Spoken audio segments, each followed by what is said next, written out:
আজ ছিল আমার ভিডিও শ্যুট, কিন্তু ভিডিও করতে গিয়ে সে মাথা খারাপ, একটা অ্যাক্টিং কারোর দ্বারা হচ্ছিল না, তাই দুজনে আর অ্যাক্টিং করালাম। যার অ্যাক্টিংটা ভালো লাগবে তারটা করবো ভাবলাম। এবার তোমরা ডিসাইড করো কার অ্যাক্টিংটা ভালো হয়েছে।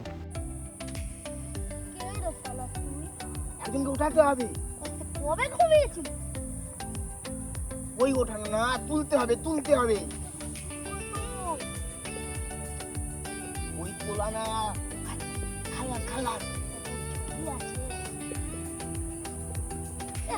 তুই কে পাঠাতে পাসপোর্ট বানাবি? পাসপোর্ট বানাবো না, ওকে মারতে হবে। আমার বাড়ির সামনে বাড়ি ওর। তোর বাড়ি কোথায়? দুজনের বাড়ির সামনে বাড়ি।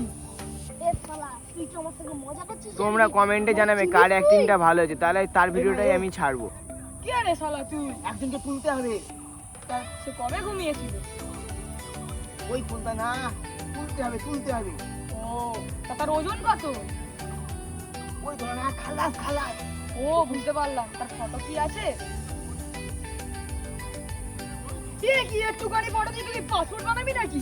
আর বড় ফটো ছিল না? পাসপোর্ট বানাবো না, ওকে মারতে হবে। আমার বাড়ির সামনে বাড়ি। ও, তা তোর বাড়ি কোথায়? ওর বাড়ির সামনে। আর ওর বাড়ি কোথায়? দুজনের বাড়ির সামনে। এই শালা তুই কার সাথে মজা করছিস নাকি? মজা কেন করবো? তুই আমাকে চিনিস?